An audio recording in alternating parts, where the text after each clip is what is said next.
during the mauling that we received from Australia, a number of persons commented that we cannot judge the team against Australia because Australia is the #1 cricket team in the world. Those comments were in the 1% of distractors. I look at it and I said, if we do not gauge ourselves against the best, isn't we settling for mediocrity? Because the best way to know how far we are from the top is to play against the top team. Because if we want to become #1 again, we have to gauge ourselves against the top team. So in my opinion, I think those opinions were unfortunate, and I think they were not well grounded. The second set of comments that I'm hearing again, and these again are from the minority, is that we should allow the team time to gel. From experience, I know that those comments are coming from persons who their favorite players are failing and are failing miserable. And because they cannot defend the performances of those players, they seek to make the generalization in an effort to keep their favorite player who is failing miserable in the team. So they make the generalization comment that we should keep the team together, when in truth and fact, what they really want to say is don't drop player X because he's my favorite. These comments, I don't think really have any place in West Indies cricket if we're going to move it forward. Therefore, I am very happy to see that more and more persons of good standing in cricket, veterans of the game, legends of the game, are now saying that what we need to do, in their own words, is to master the fundamental basics, because everything revolves around the fundamental basics. It's not about chopping and changing. It is not about rotating players, because in fact, these players are very weak, especially when it comes to our batsmen. We have a few good bowlers, probably about 5 or 6 outstanding bowlers who have been bowling very well of late. But what is behind those? Let's look at it in perspective. West Indies batsmen are averaging 10 runs to deliveries that pitch in a good era. You'd have heard this now probably a million times. Yet still, when you look at the numbers from our batsmen coming out of the regional 4-day tournament, over 10 batsmen scored more than 400 runs in the series. What is it that our bowlers are bowling to these batsmen? That they can average, we will have over 10 batsmen scoring more than 400 runs in a series, but yet still, on the international stage, we are averaging 10 runs to deliveries that pitch in a good era. Should I tend to reason then that our bowlers are not pitching the ball in good eras? Yes, we have 5 or 6 outstanding bowlers, but what is behind those? And that is one of the reasons why I am even more pleased that more and more persons are singing the same Sankey, that we must go back to basic. Not the little pretty fancy recommendations that persons are trying to make to seem bright and intelligent and knowledgeable, and to seem like that they are the only ones with the answers. No, it is not those. It is a simple comment that more and more persons who really understand cricket is making, that we need to go back to the basic. We need to master the basic. As I said last night, mastery of the basic doesn't mean perfection. When the Ministry of Education said that a child has achieved mastery in English or mastery in mathematics, they don't mean that child got 100%. They means that that child is performing at a highly effective functional level that will see them matriculating to the next level, evolving their learning to the next level. That's what it means. So they are probably getting 80, 85%, but it doesn't mean 100%. So no one is saying that the players should achieve perfection. Yes, we must strive for a closer rendition of perfection. We must always strive. We will not receive it, we will not reach it, but by always trying for perfection, we will get as closer to perfection as is possible. So I'm very happy. We must go back to the fundamental basic, and then we master that. When we master that, we will start evolving our game. Then is when playing more matches and playing more competition will help us now to improve our game. But it doesn't matter how many competition, as Jeffrey Dujan said. It doesn't matter how many matches we played. Until we master the basic, we will not improve. Hello, everyone, and welcome to the #1 cricket channel in the Caribbean. I thank you for being here. I appreciate you very much, and I look forward to your interactions. I keep on repeating these things for one main reason, because I am convinced that that is the first step forward. Not the only step, not the only thing that we need to do, but it is the first thing that we need to do. Looking at yesterday's match, which we are really here for. Just a minute.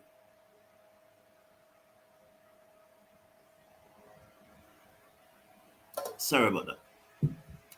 Yesterday, Sheldon Smith said that nothing under 280 can pose a challenge to the Pakistani. Well, West Indies made exactly 280. Majority of you believe that that score was either par or under par. But once again, we should have scored more. We should have definitely scored more runs than the 280. As we saw, Pakistan hit it off with 5 wickets in hand and 7 deliveries to spare. That means they could have gone harder much quicker. So probably we need at least 310 runs to be really competitive in that match.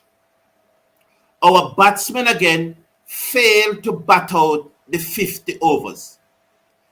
I was going to do a check on the number of times that we have failed to bat out the 50 overs since failing to qualify for the 2023 World Cup.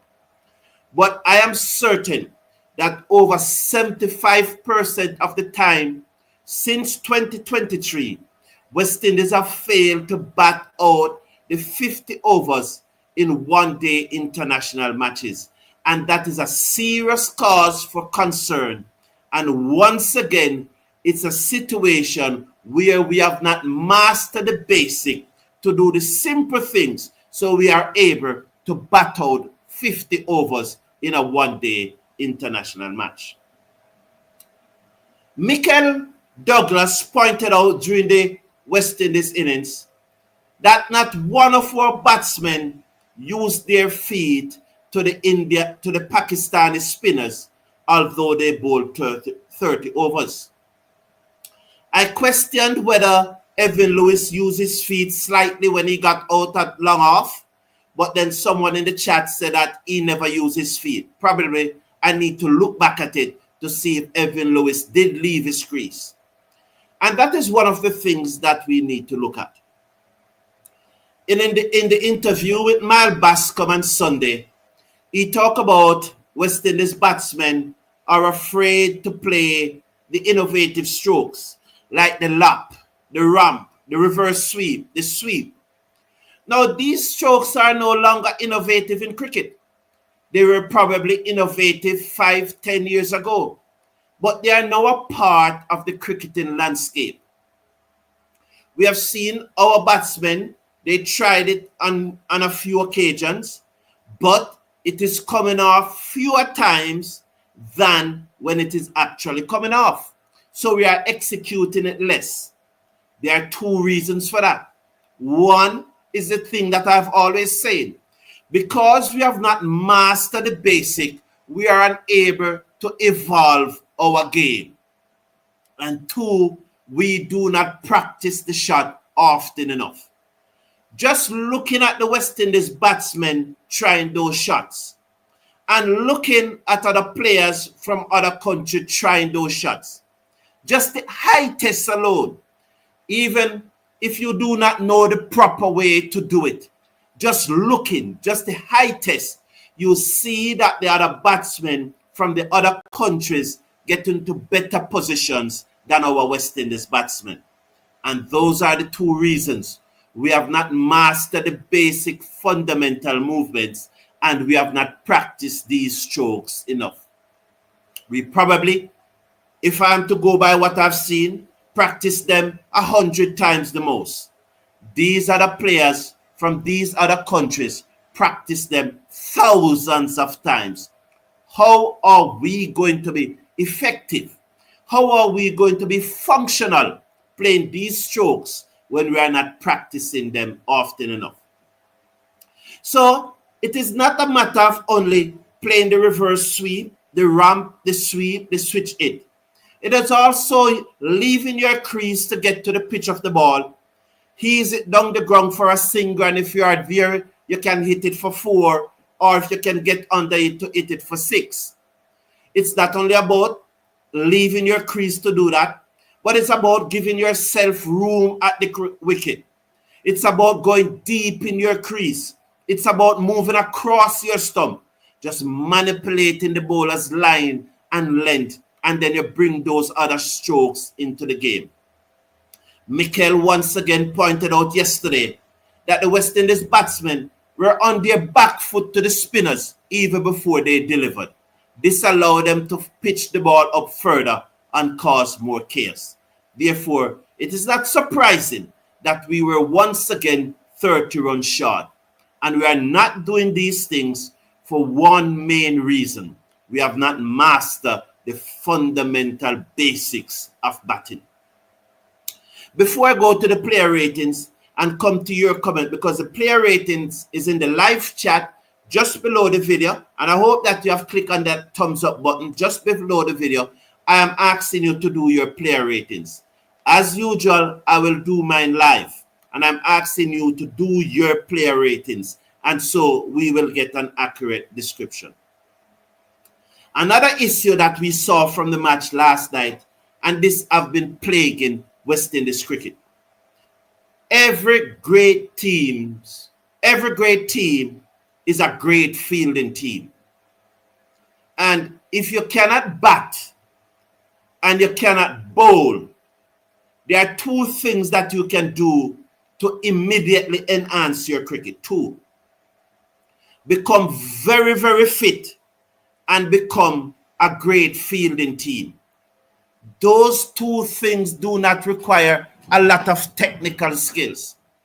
Those two things are fundamental part of cricket. And last night, we saw the West Indies team flying in the field for the first 14 overs, up to the first drinks break. I don't know what was in the drinks break, but after the drinks break, the team came out and Simper was not fielding at the same standard that it did before the drinks break. I don't know if that drinks was spike or something. I don't know. I don't think that it should be.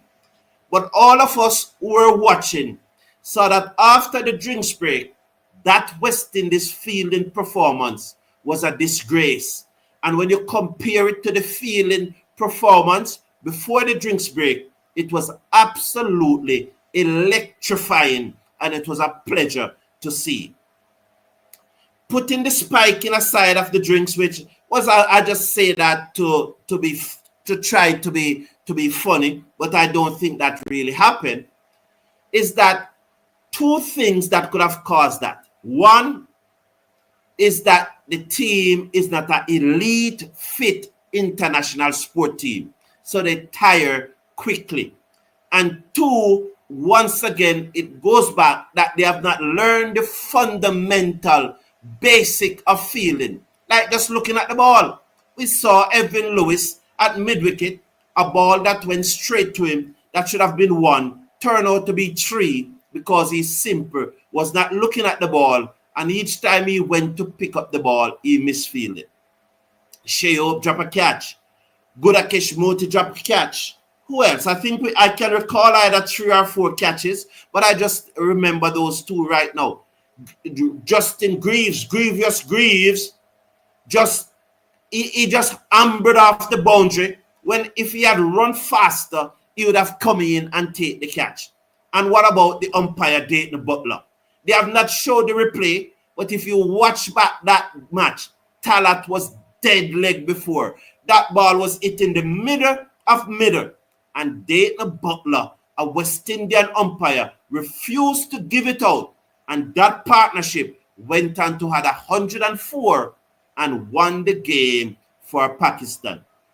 And that is why I gave Dayton Butler the Man of the Match award, because he was the one who, I think, despite the drop catches, despite the poor feeling, if we had gotten that wicket and Pakistan 6 down at that time, still needing 60 odd runs to win, West Indies may well have won that match. So congratulations, Dayton Butler, for not giving Talat out. Well done. You have cost West Indies another game. Congratulations to you. I'm going to come to your comment just before I go to the player ratings. I hope you are doing your player ratings, but I've said my bit. So good morning, Jamor Small. Good morning to you. Cardell Armstrong. So Cardell Armstrong, good morning to you. I hope you... I look forward to some intelligent points, Cardell Armstrong.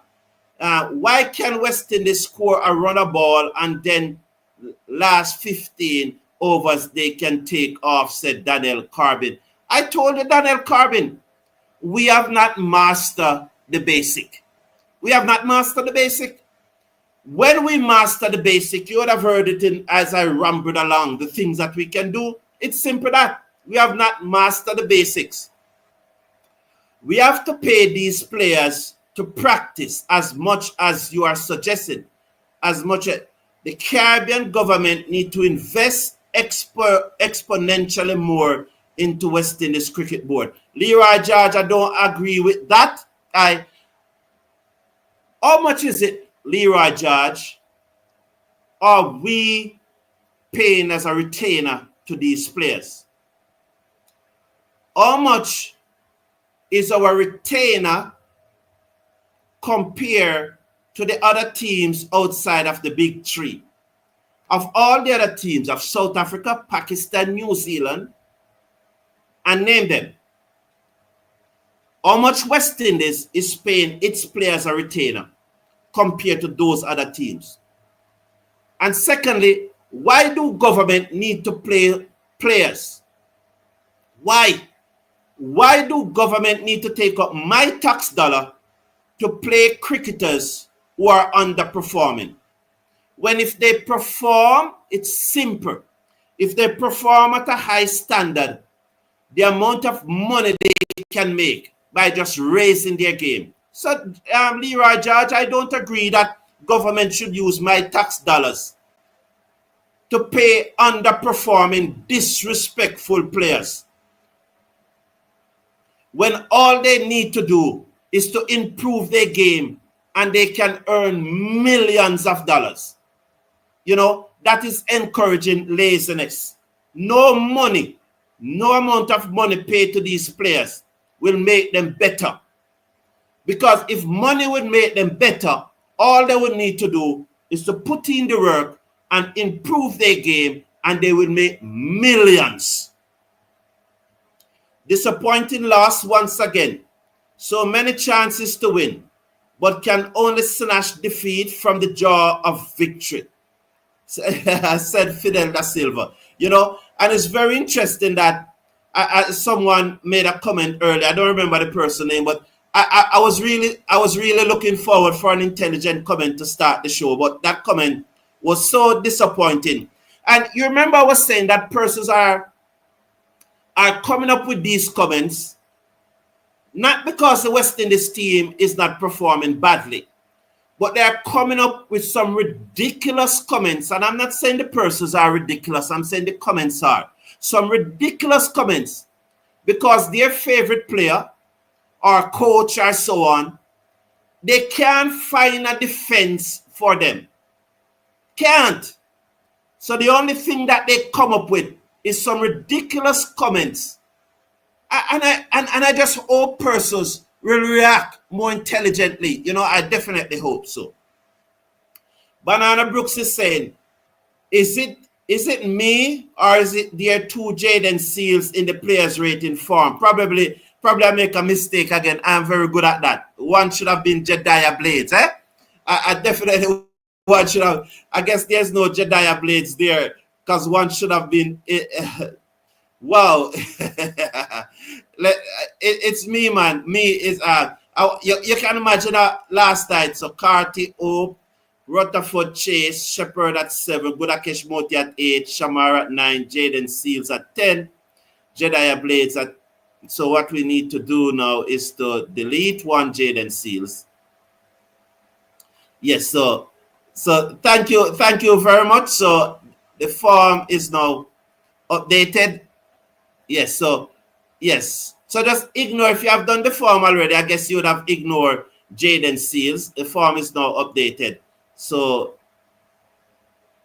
you definitely would have ignored one of the Jaden Seals. Thank you very much for that, Banana Brooks. I appreciate that.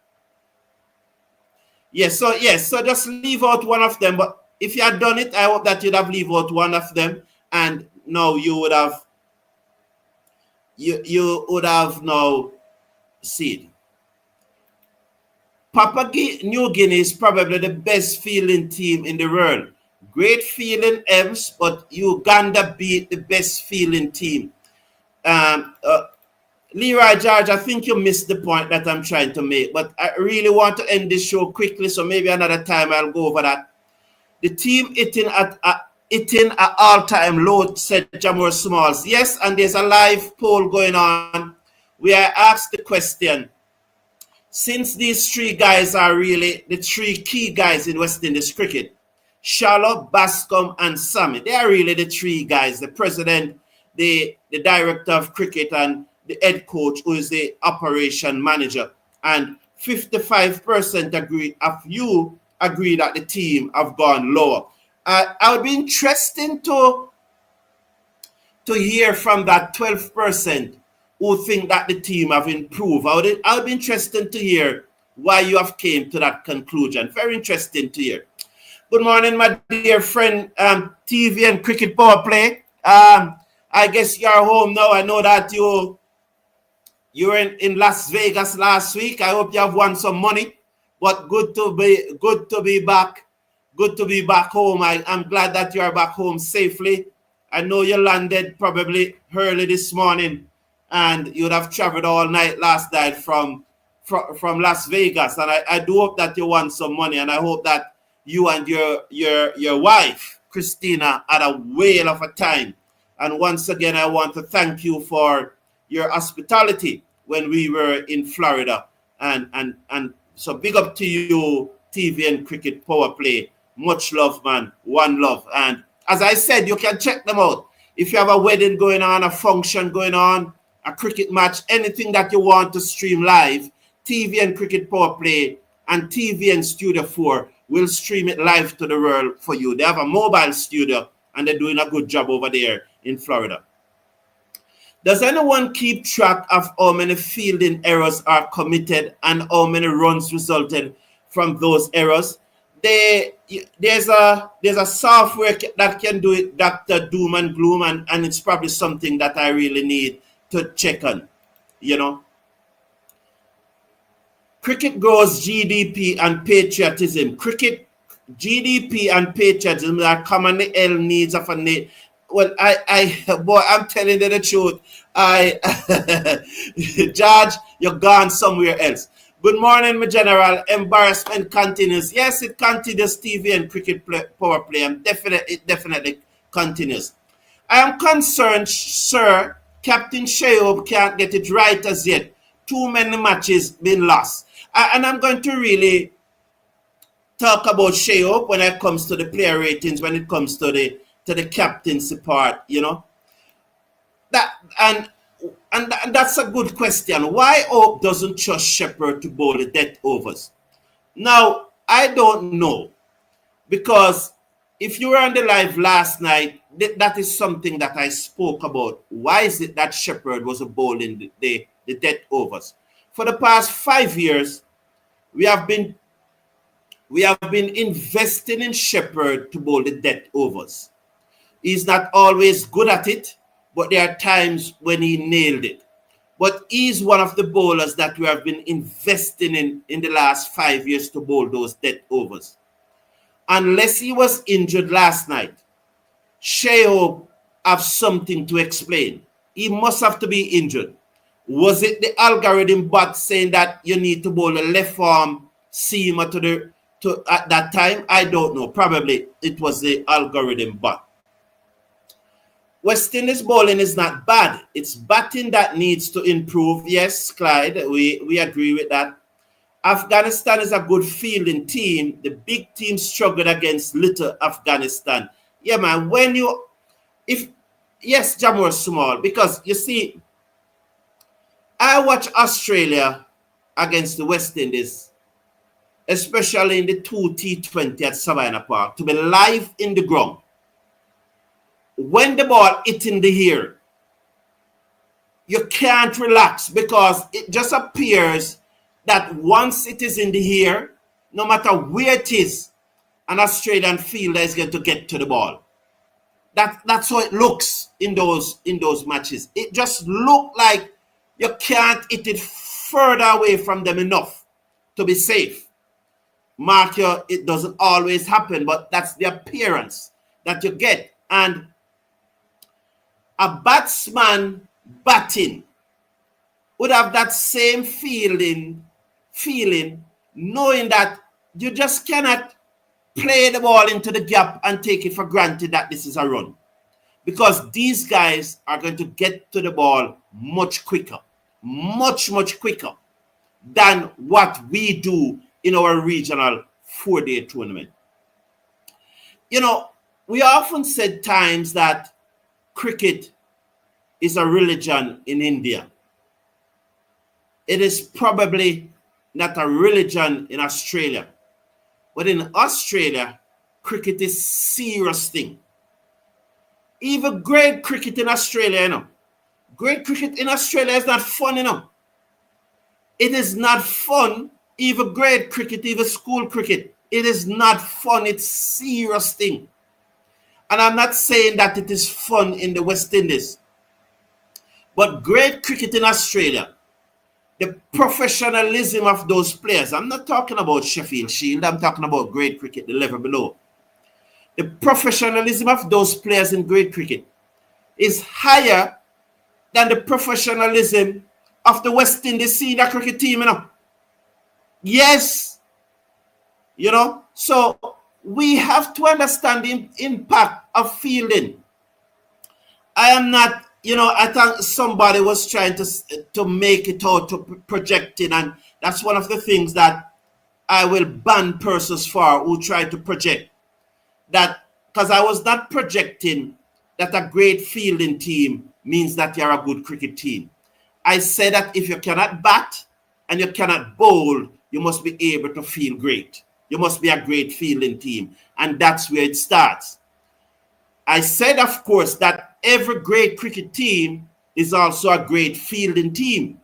But the reverse is not true. Every great fielding team is not a great cricket team. But if you cannot bat and you cannot bowl, at least, man, you must be can field, man, and you must be can do it very well. You must also be able to be fit. You must can be fit, man, very fit, be an elite cricket team. Hopeless. You see that in St. Kitts, said Curtis Cook. Farrell Francis said, Mr. Brown, last night, and please remember to do the player ratings. I'm coming to it very shortly now. I'm going to take the last few comments and then come to the player ratings. West Indies lost the match from Brandon King gave his wicket early in the day.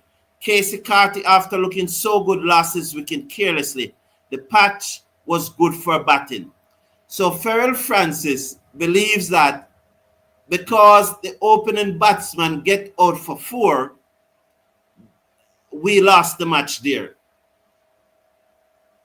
Make that make sense to me, Farrell Francis. The opening batsman gets out in the first over, and that's why we lost the match. Farrell Francis, help me to help that make sense. You know, I can't. I hope I can figure out that, Farrell Francis. Honestly, you know, and whether it's King or Lewis, help me to make that make sense. I recall in a match against, was it against India? No, in a match it was against Australia, a T20 match. We were something like 2 wickets down for 1 run, so we end up making 240 and win the match. I guess your logics mean that once we have batsmen out early, then that we are going to lose the match. Help me. Please, somebody help me to explain to me what Farrell Francis said. I don't understand how King getting out in the first over is the reason, because that's what I say now. Is the reason why we lost the match. I can't. I wish I could understand that. Having said my lot, I'm still backing the West Indies to beat them badly, the other 2 matches. Well, Daniel Carbin, I'll put it this way. I am supporting the West Indies and I want the West Indies to win. But as I said last night in the watch along, if a man is giving me a bet, if a man is betting me that West Indies will make less than 250, I can't bet him. I can't bet him. And while I want West Indies to win, and last night they passed the 250, so if I bet the man, I would have won. But I can't take a bet that West Indies will make 250. I just can't take a bet that they will make it, honestly. That doesn't mean, though, I don't want West Indies to win. Good. How are you doing, Kurt? Greetings. It's time we question Shepherd's place in the team because he should have been bowling the 48 over. I agree. I agree with you, Kurt Amute, although your comment passed, but Shepherd's place in the team must have to be questioned now.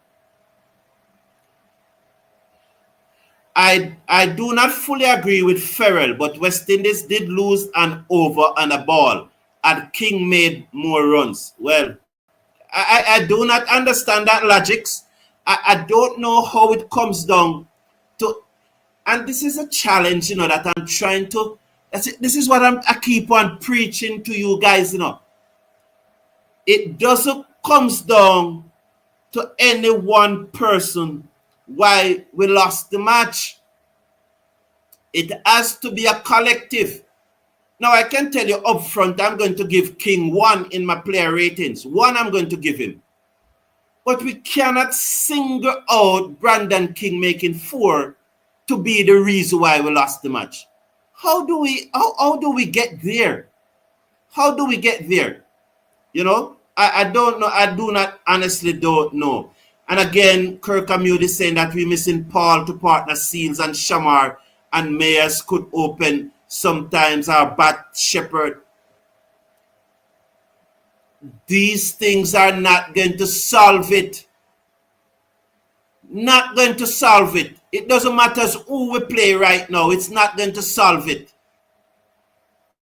It's not going to solve the batting issues unless these guys learn the fundamental basics of batting.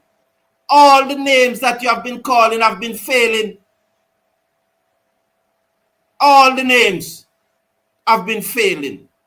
It's the fundamental basics of batting. And do we need to throw away these? What are they doing at the academy? What are they doing at the academy? How much work is going on at the academy? It's time that Cricket West Indies set up a camera or cameras at the academy. How expensive that can be. You don't need a commentator or anything. You just need to have the cameras running so that we see what the boys are doing at the academy each day. It's time. It's time something like that has been done. They are spending 1 year at the academy. What are they doing? We need to see what they are doing each day. That's what we need. You know?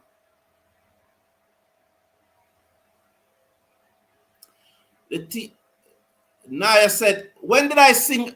No, it's Naya, let me explain to you, because you are projecting again. You know, this is a disingenuous comment.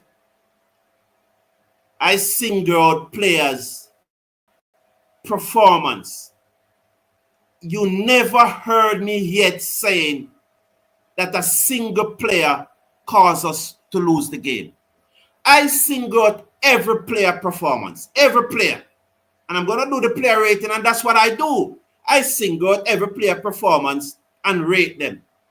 But at no time, so be careful of projecting and being disingenuous, because I always single out players' performances. I always called out players' performances. But you cannot bring a quote, you cannot bring a clippings where I ever said that a one single player caused us to lose the game. So you should not have made that comment, because it's you must demonstrate the ability to separate issues. Singling out a player performance is what I do every single day. But you have never heard me say that that player performance caused us to lose the game. Unless it's a situation where, was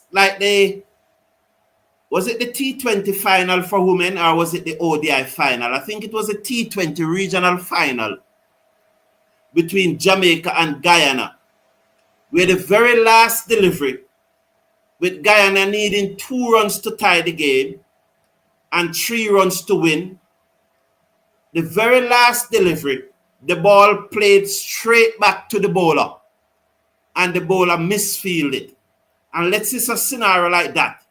I can't blame a single person for losing the game.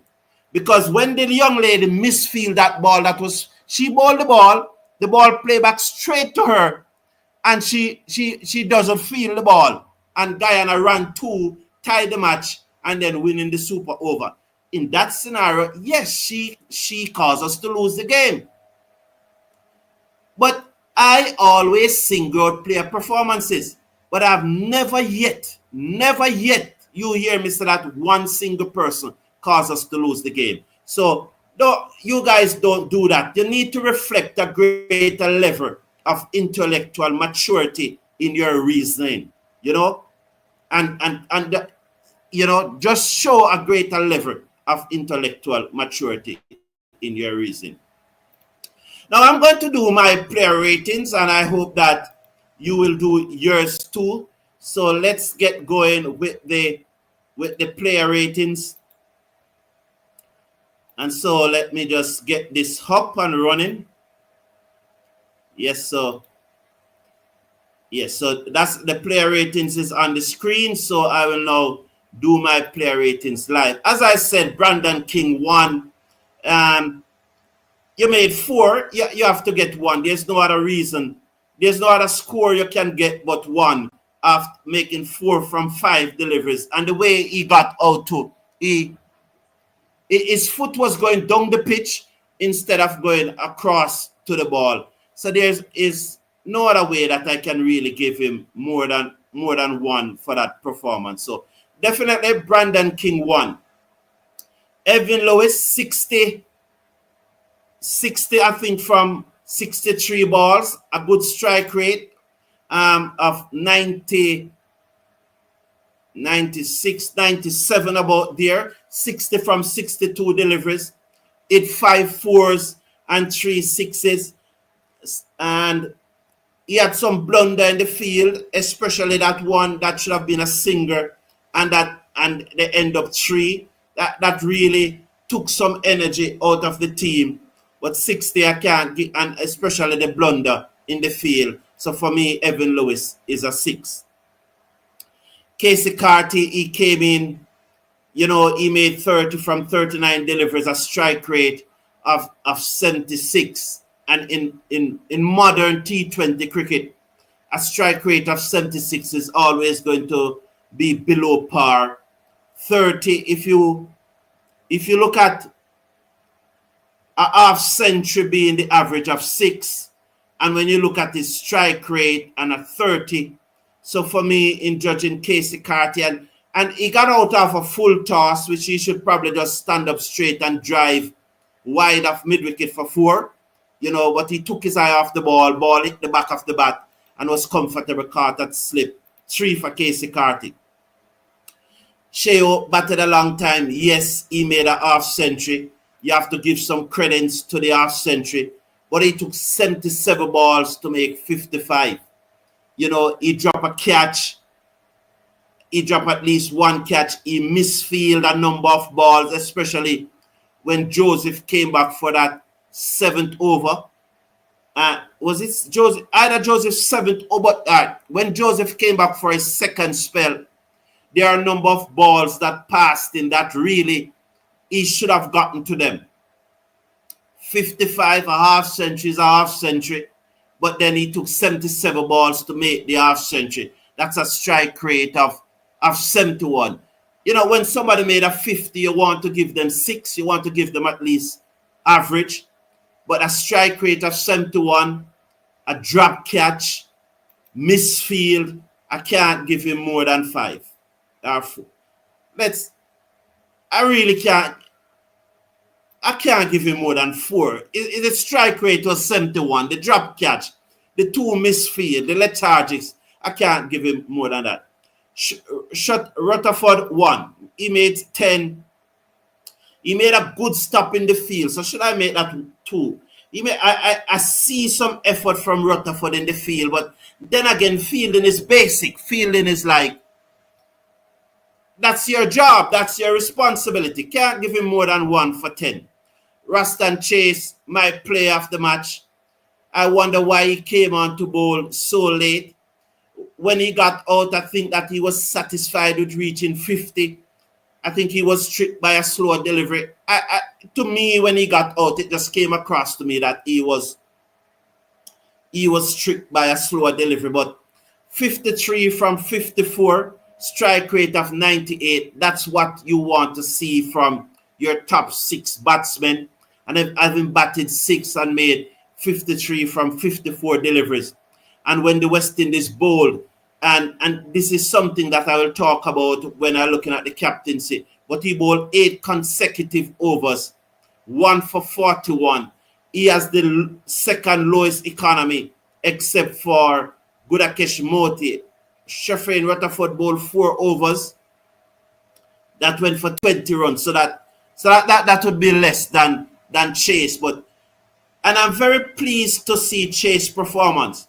Because during the live show, there are persons or two who was questioning why Chase was in the team.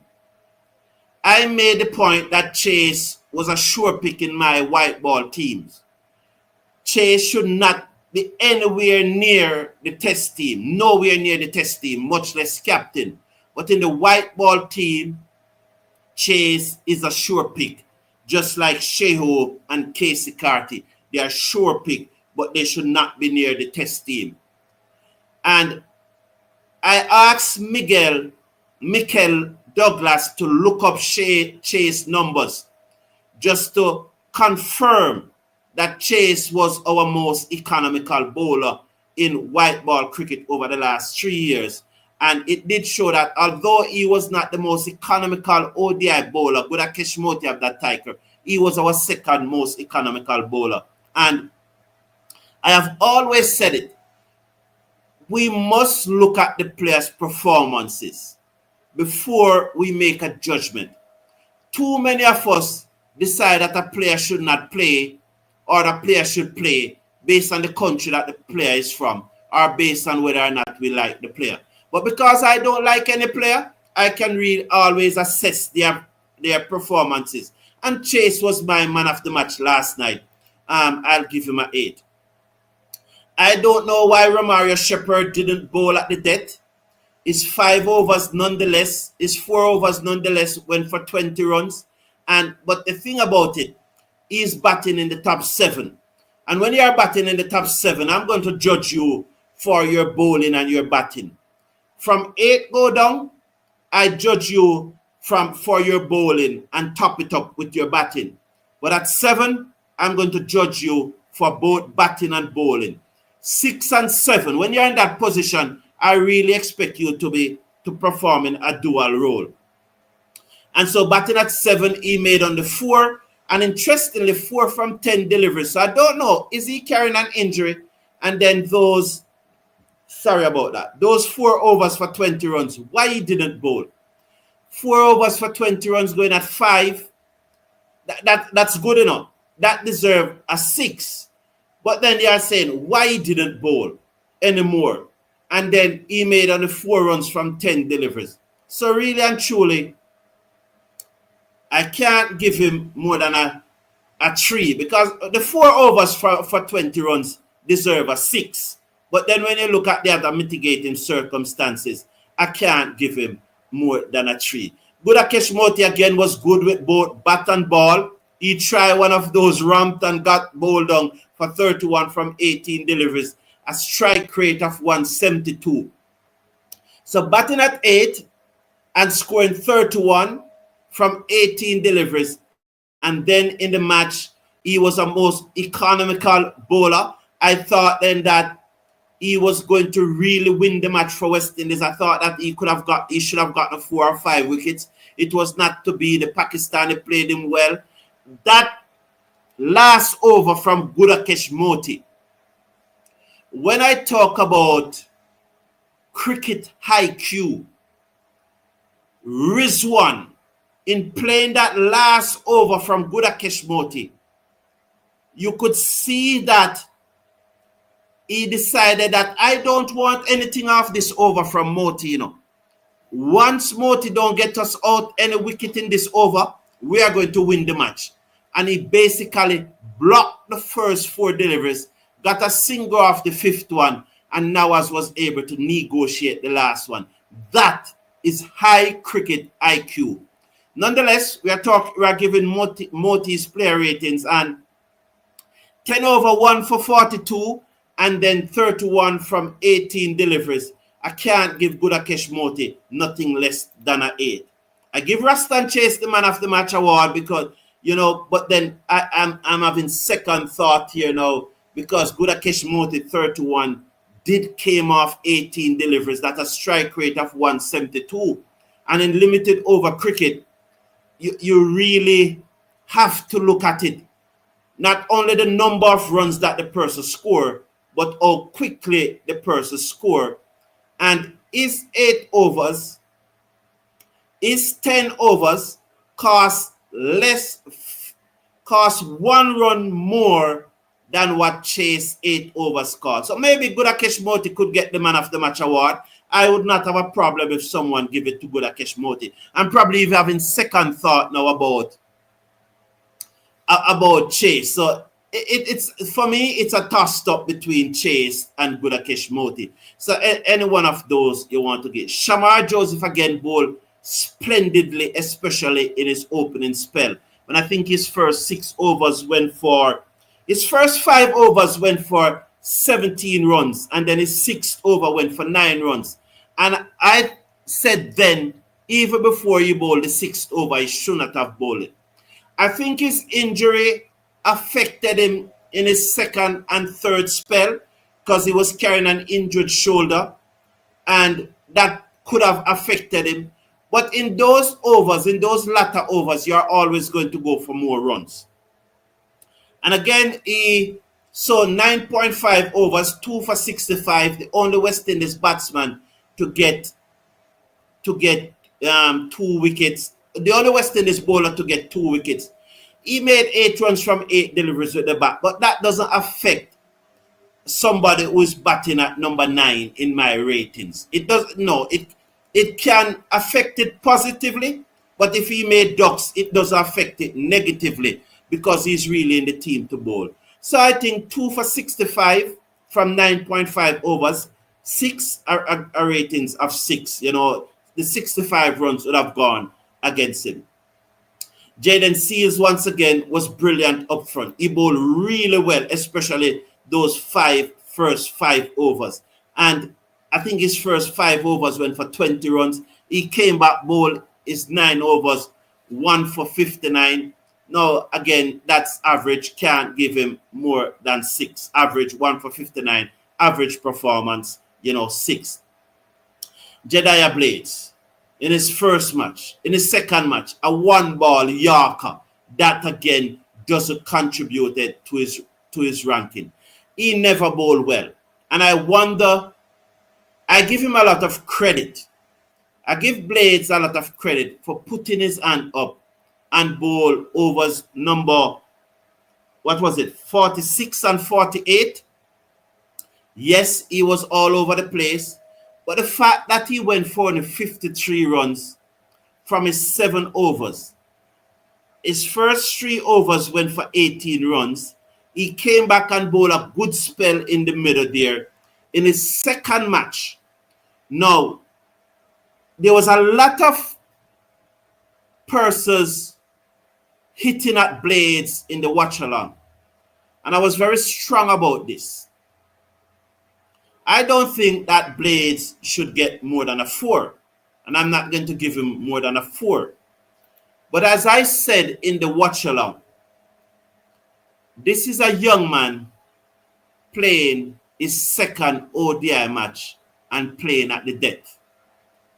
Those are overs where Shepherd should be bowling and not him. So I'm not going to give him a high grade. I'm not going to say that he performed well. He performed poorly. But we cannot be going in on a young man. Well, he's not young anymore because once you pass 22 in international sport, you're not considered young. But we should not be going in on a player who is playing his second international match like that. Performance wasn't up to the level that we expected, but it was second international match. Going for at least 8 runs and over, in truth and fact, I should give him a 3 because 7.57 is almost 8. So let's give him a 3. Captaincy now. He should have forced the issue along when he was batting. But in the field, he just didn't try to plug the gap to third man. Although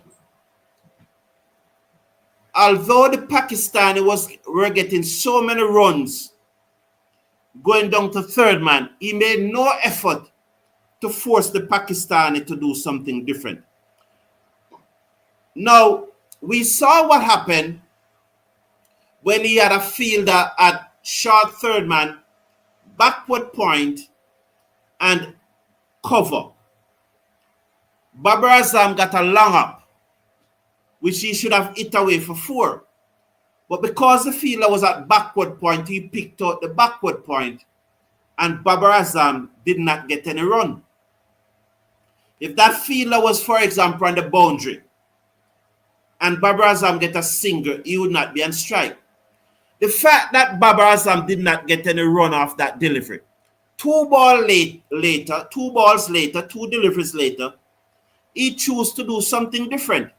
He chipped to Moti, and Sheo brilliantly whipped off the bails, and Babar Azam was out. So I question his tactical awareness in trying to plug the gaps to let the Pakistani do something different. I am not saying that, for example, if he had brought up third man to short third man, they would have played it between backward point and short third man for a 4. That could have happened. But at least give yourself a chance to stop the easy single. Let they hit the 4, they would have to do something different. They would have to play a different shot to get it for 4. Even if it was going down to third man, it wouldn't have been the same easy dab. They would have to put more risk into it, more right hand to get it past the short third man. That could have led to an edge. That could have led to the ball popped in at the backward point. It may well have gone for 4, but that could have also happened. So I think that he should have done that. Later in the game too, I also made a point that he was defending both sides of the wickets. 5-4 field. It was clear to see. I don't know how you defend both sides of the wicket towards the death overs in a limited over match. You have to defend one side and force the batsman to beat the side that you are defending, or play a good shot and get the ball on the. So for example, if you are defending the half side, whichever side you choose, but for this conversation, I say the half side. So for example, if you are defending the half side and you have 6 on the half side or 7 on the half side, you are saying to the bat, and the bowler is bowling wide outside the half stump, trying to nail that guideline for the wide, just trying to nail inside of it. You are saying to the batsman, hit the ball through this gap or hit it over the gap, or walk across your crease and play a good shot into the inside. Let them do that. But you can't be defending both sides of the wicket. And so I can't give the captain more than 3. For it's good that during the game I never saw Darren Sammy on the field or along the boundary line. That is good. I don't have a problem, and I said it in the past, I don't have a problem with the coach or one of the coaches going down to the boundary line and talking to the field and the boundary and trying to get message across. I don't have a problem. What I have a problem with is the incessance of it, where like it is happening every over. And that, the team lose, the coach is ultimately responsible for the performance of the team. He cannot get more than a 2. So those are my player ratings. Let me just run through them quickly. I hope you would have done yours. So King a 1, Lewis a 6, Carty 3, Hope 4, Shafane Rutherford 1, Rastan Chase 8, Romario Shepherd 3, Gudakesh Moti 8, Shamar Joseph 6, Jaden Seal 6, Jedediah Blades 3, Shea Hope 2, and the coach, the captain 3, and the coach 2. So I submit my player ratings. So my player ratings have been submitted. So I'm going to go now to what you would have done. I'll just take some of a few. Good morning, Sheldon. Good to have you here. Ricard Sadiq, good morning to you. Happy to have you here. And we have been losing with Arak Atane's playing. So again, I say, is that who play the fundamental basic? That's what wrong with West Indies cricket. Is that we must need to master the basic. Yes, our batsmen again did not deliver. If we have, yes, Richard Sadiq, I agree with that. The batsmen collectively, not singularly, but the batsmen collectively did not deliver once again. And that is the main reason, because the bowlers still did bowl well enough. They did bowl well collectively, despite Blades going for almost 8 runs and over. Collectively, the bowlers did bowl well. And if the batsmen had made more runs, despite Blades going for almost 8 runs and over, we would have won the match. Where is West Indies third spinner? I don't understand that comment, Richard. So you're making a statement or what? Yeah, you said they're getting paid. Are you asking a question? Or are you making a statement? They are getting paid. They are work. How much pay should they get should be another thing. And that's something that West Indies cricket. So I don't know the point you're trying to make, Richard Dick, whether you're asking a question or you're making a statement. So let me see now your player ratings. Let me see what the player ratings that you would have given to them. So let me look at your player ratings.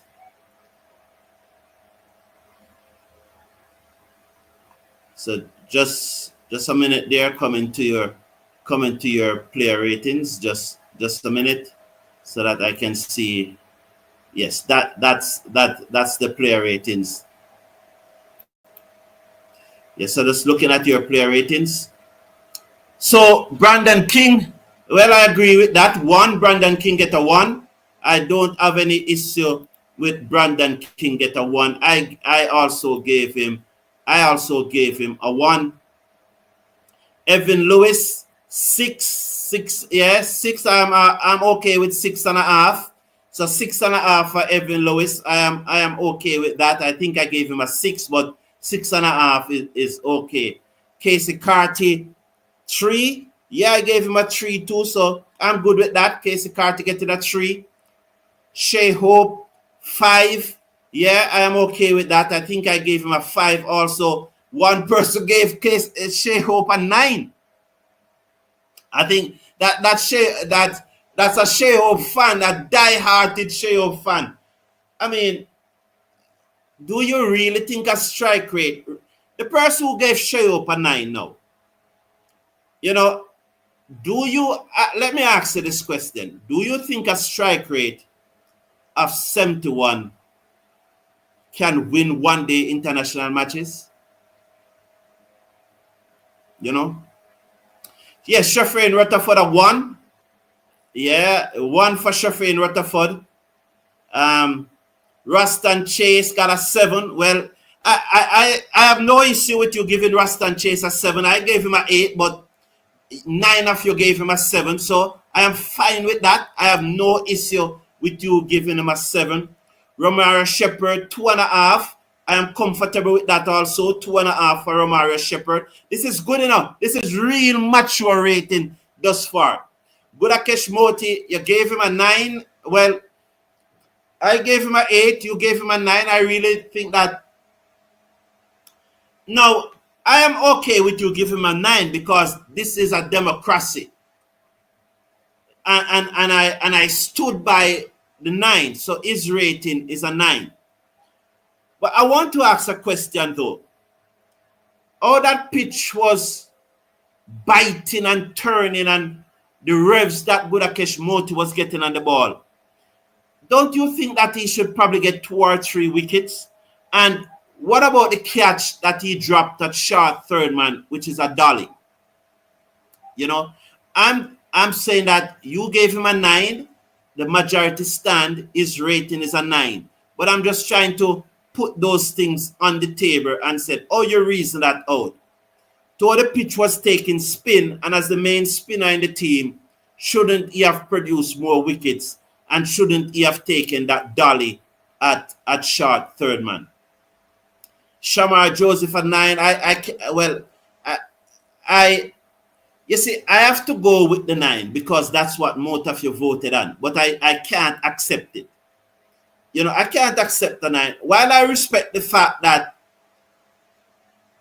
most of you gave him a 9, and I have to respect that, I can't see how a bowler that went for almost 60 runs in his 10 overs,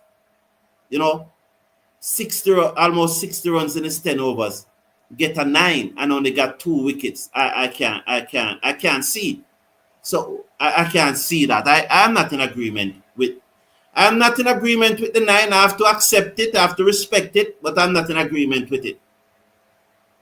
So I accept it, I respect it, but I'm definitely not in agreement with the 9. I'm just checking on something here because I realize that there's a lot more there's a lot more person would have done it. So just let me run through it again quickly. I'm going to run through it right down to seed. So 1 for King, 6.5 for Lewis, 3 for Casey Carty, 5 for Shea Hope, 1 for Shafane Rutherford, 7 for Raston Chase, and 2.5 for Romario Shepherd, 9 for Gudakesh Moti, 9 for Gudakesh Moti, 9 for Shamar Joseph, 9 for Jaden Seals, and for Shea Hope, for Jedediah Blades, 3 for Jedediah Blades. Don't have any issue with that. For Shea Hope, the captain, 1. I think 1 is a little harsh, but again, I have to respect it. I have to accept it. But I think 1 is a little harsh. I think he did some good job, but again, he did some poor job. So I don't think that he should. I don't think he was average, but I think 1 is a harsh. For the coach, 1, some persons who, and this is why you have the player ratings, and this is why you go with the more intelligent answers, because as we know, majority of the persons in the live chat, majority of the persons who are doing the ratings are intelligent, very intelligent, and will make the right decisions. But as you say, there's always this disruptive 1% who would give Darren Sammy a 10 and the main reason why they do it is because they are anti the cricket forum. They do not like the cricket forum, so they're just trying to do things that disrupt it. And that is why we don't take the average. Because that 10 that person gave Sammy would boost the average up to almost 3. But we go with the answers of the majority of those persons who are the majority answers. And the majority answers usually reflects a very good ratings and persons who give an honest opinion. Because a person who gives 6, I can understand. A person who gives 4, yeah. 3, yeah. 2, yeah. But a person giving the coach 8 and 10 when we lose, those persons don't have the best interest of West Indies cricket at heart. They have the best interest of their favorite player or favorite coach. No one who has the best interest of West Indies cricket at heart would give the coach a 10 for a team that lost. No one who have the best interest of West Indies cricket at heart would give the captain a 9 when the team have lost. No one who have the best interest of West Indies cricket at the forefront would give a player with a strike rate of 71 9. No one. Clearly, you are just, what you call it now, you are just supporting your favorite player. And you do not care what happened to West Indies cricket. As long as your favorite player is in the team, as long as your favorite person is captain in the team, as long as your favorite person is coaching the team, you don't care the damn about West Indies cricket as long as they are doing it. Let they continue to do it. West Indies cricket could burn. West Indies cricket could be chased out of the ICC. And the roughly $4 million US dollars a month that West Indies cricket is getting from the ICC right now to pay these players and to bill for your grandchildren and your great-grandchildren, because you don't know what might happen 100 years from now. Your great-grandchildren may be one of the greatest players, maybe probably greater than Garfield Sobers, your great-grandchildren. But what happened? Because West Indies cricket was burned, no, that child, who's your great-grandchild, will not have the access to earn billions, because that time it's probably billions. Because of what? Because right now, right here, you do not have the best interest of West Indies cricket. So when you think about West Indies cricket, man, don't think about right here, right now. Think about your great-grandchildren, your great-great-grandchildren, where we have to ensure that we leave a legacy that they can benefit it from. We cannot be so selfish. What we need to do is do everything to ensure that West Indies cricket grow. It's not about favorite players. It's not about countrymen. It's about the collective good of West Indies cricket. My fear is that the first game was our best chance to win a game, Sheldon. Yeah, Sheldon, what was the crowd like? Are you going to the match? And I want to say something about the boycott, because I was not happy with the crowd at the Brian Lara Cricket Academy last night, and I saw the great man at his academy, and I'm sure he was not happy. We are aware that persons have been calling for boycott of the matches in Trinidad. I'm going on record and to say, please go out and support the West Indies cricket team. We can't throw out the baby with the bathwater. And as I made the point earlier about our grandchildren and our great-grandchildren, our great-great-grandchildren, we want to leave West Indies cricket in a state that they will benefit from it 100, 200 years from now. We want to leave it in that state. We will not be around, but we want to leave it in that state. I'm calling on the people of Trinidad and Tobago to go out and support the West Indies cricket team. There are other ways to protest what is going on in West Indies cricket. And let me check the poll, because I just don't want to give my opinion. I want to give the result of the poll. 55% of the persons in the poll say that the West Indies team have gone lower. 29% said the same. So between same and lower, 83%, it is over and about 83%. You know, and 99 persons have voted so far. So once 100 persons have voted, and you would have heard me say this, in a population of 10 million, 100 persons have voted. Marketing expert will tell you that that's a proper reflection of what the people are thinking. So 54% and 28, that's 82% of you believe that West Indies cricket has remained the same, and it has gone lower, while 18% believe that it has improved. And I would have loved to get the feedback of those 18% to say, why do you think it has improved? Because they may well be right. Although we think that it has gone lower, that 18% may think that it has improved, and they may well be right. So I would love to hear their feedback, why they think that it is right. It has improved. It will be very interesting for me to hear that. But back to the point of persons not turning up for the match. Please, I'm begging you to go out and support. What I want you to do, though, if you have to protest, you can take signs into the ground, some big signs. And whether you are shallow out like me, shallow out, Sammy out, whether you want to have that on your sign, bring those big signs in the stadium if you are like me. I am shallow out. I am Sammy out. When it comes to Mile Bascom, I'm wavering a little, but he's not far from being out too. So go to the match, but bring those signs.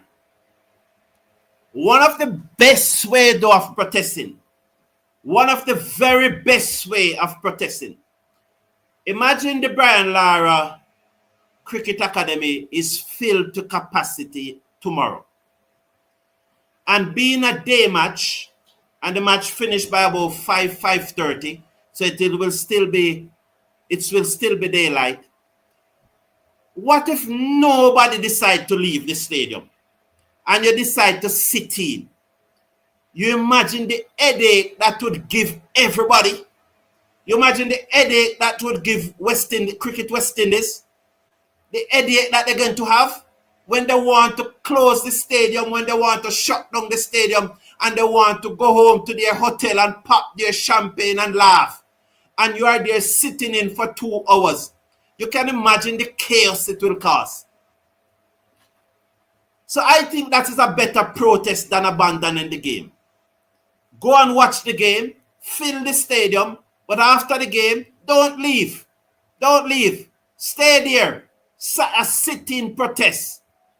It would cause them a headache that they never dreamt of. And that's how you protest, you know. But don't abandon the players. Go and support the players, man. We want them to do better. Give them our support. Pay and go and watch the match. But don't abandon the game. Don't abandon the game. Bring your placards if you have to. And if you don't agree with the sit-in, because the sit-in takes a lot of planning, but bring your placard. Those are easier. But go and watch the game. Go and watch the game. Oh, TNT is under a state of emergency. They can't lock up 20,000, 25,000 people, Sheldon. They can't. You know, they can't. And they would have given permission for persons to travel to the match. They can't lock up 20, 25, 30,000 persons. It will bring down the government if they do that. It will bring down the government. And the government not dare do something like that, Sheldon. You know? Because they would have already give you. We need to start playing baseball in the Caribbean, said Winston Lord. Don't make that comment again, Winston Lord. Thank you all for tuning in. It was a long show, much longer than I expected, more than an hour. Have a wonderful Saturday. I know that SDC third place playoff is taking place today. Where's that match playing? Can somebody from Jamaica tell me where that match is playing? SDC, that's a community cricket competition in Jamaica. Third place is playing today. Both third places for the Masters and also for the regular tournament, the primary tournament. It's taking place today. Can somebody tell me where SDC is playing today? I might just end up there. Have a good Saturday, everyone. And look forward to see you tomorrow morning. There'll be no takedown because the match will be a day match, start 8:30. And I'll have now to inform my guests. So if my guests are listening, I should have 3 guests tomorrow on the show. Very interesting guests. I will keep the name until next Sunday. Take care of yourself. Take care of your loved ones. Have a wonderful day. Good morning.